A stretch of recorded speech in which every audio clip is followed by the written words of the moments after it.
Good morning. We're out here in the XYZ ranch. I'm going to be taking a look at some property out on a road called Black Dog. Right now we're on the main road called the XYZ Ranch Road, and we're going to take a look at what the topography looks like here in just 1 second. Sorry for that. Alright, XYZ is an old ranch that has been subdivided into many different size parcels. It's got a lot of cottonwood trees in the bottoms, and there's draws with seasonal water. The road is a private road. It is not county maintained. It's in pretty good shape generally. The landowners divided up into, I think, 4 different segments, and they are responsible for maintaining it. We're in the lower part right here, just before we get to Horseway. And we're gonna stay to the right on the XYZ road and go on up to Black Dog. This is the view where Black Dog takes off the XYZ road.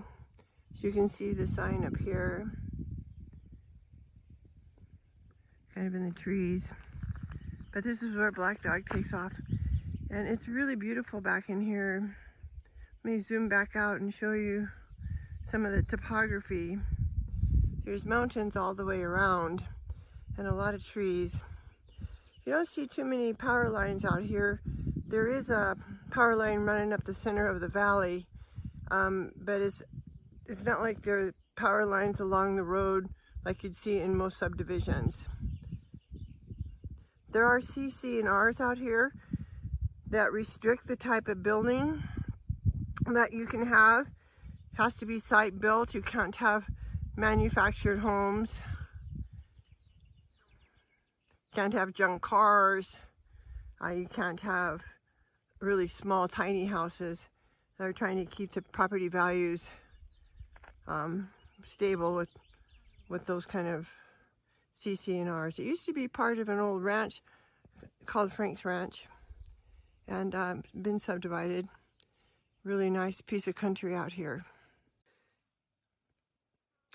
This is the entrance to Black Dog. We'll be going down that road that you see in the middle of the frame here, making a right, going up and around that big mound, and taking a look at some property that's back in there. I have 2 parcels to look at. I want to be able to show you some of the features that you need to be considering when buying land in New Mexico. One thing to think about in New Mexico is water. Anywhere here in the West, especially the Southwest, water is a big issue. Whenever you see cottonwood trees, those are those bright green trees in the middle of the picture here. That's an indicator that there's subsurface water not too far below. And that's a good thing because you don't have to drill your well very deep. Whereas if you decided you wanted to build your house up on the top of that mountain up there because you like the view, well, you might be having to drill your well pretty deep to get to water. So that's something to think about. You'll notice a lot of the older ranch houses and properties that were developed here, they didn't build on the top of the ridges. It's windy up there and water's really far away. They built down near these draws or these arroyos that carry seasonal water.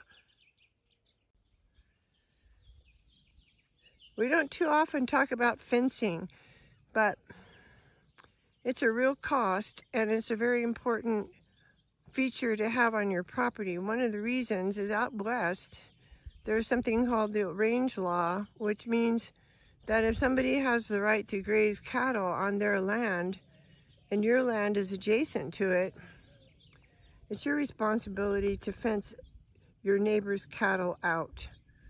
So fencing can be expensive. I think I heard something like $15 a foot for chain link. And this fence that we're looking at right here that someone is building is rolled wire.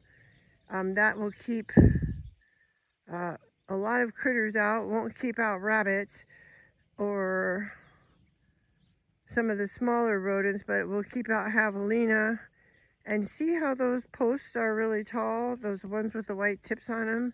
Those are 8-foot posts. If you want to fence deer out of your property, a fence in a rural area like this needs to be over 7 feet. I believe it's 7 foot 2 inches. You start putting in a fence like this, you're talking some dollars. So it's something to consider when you buy rural property. If it's not fenced, then you're going to be the one that has to put that cost out.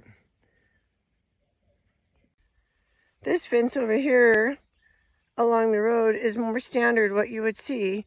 It's called a barbed wire fence, and they're either 3, 4, or 5 wire. This happens to be a 4-wire barbed wire fence, and it's got some old stays made out of wood interspersed with some metal T-posts.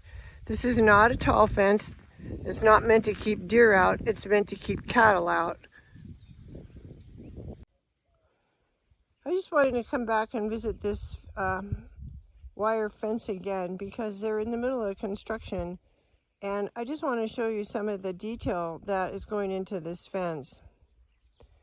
This post right here is this big green post, sorry about the sun, I'm going to turn around, is a wooden treated post to keep it from rotting, and they've got it in the ground with concrete.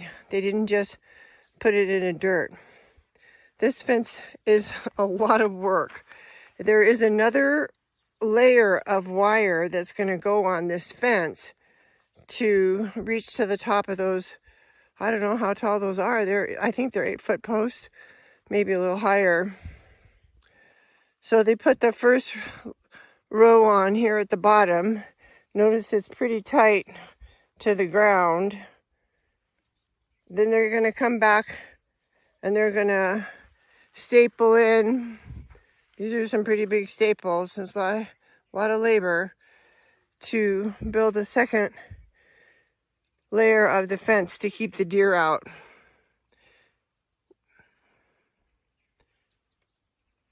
I'm not sure how much this fence costs, like I said, but just the labor alone is expensive. And by the way, it's rocky, so this is not easy digging.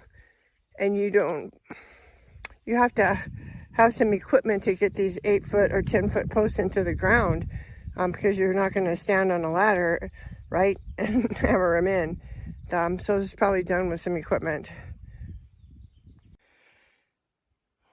Sometimes when you go to buy property, it already has some infrastructure on it, and that is really a big bonus because you never really get your money back after you build something. I guess depreciation and time.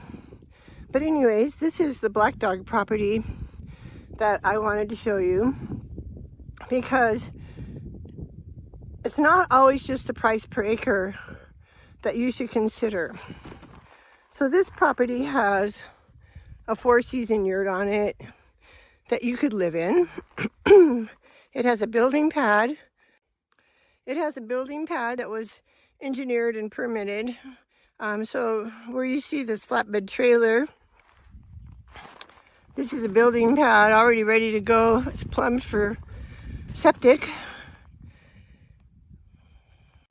And the building pad is situated between 2 natural seasonal drainages. So you have this incredible 360-degree view of the mountains. And as I get closer to the edge, you can imagine if you had a house built here, that you would be able to come out on your deck and look down in this beautiful canyon and catch the cool breezes. Right now there's a outdoor flushable toilet hooked into the advanced treatment septic system.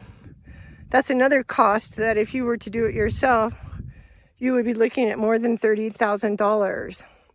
It's already been put in and established. Over into the trees there, I'm going to try and zoom in, is behind those trees is a shed where all the solar panels are. A lot of the places out here in XYZ and many of the rural properties do not have power lines to them, so you would have to use solar. Here's something else that you find sometimes on rural properties that really is a added value. This is an electrical room for housing the solar inverter and the batteries. It also has a rainwater catchment system off the roof, that black tank over here to the left for water conservation. If you tried to build something like this today with AGM batteries, and even more expensive if you upgraded to the lithium batteries, you'd be pushing more than $50,000, $60,000, $70,000 by the time you built everything as nicely as they did here. There's power. You can park a RV in here, or a small trailer, or your tractor. These kind of things really add up if you start to build them yourself.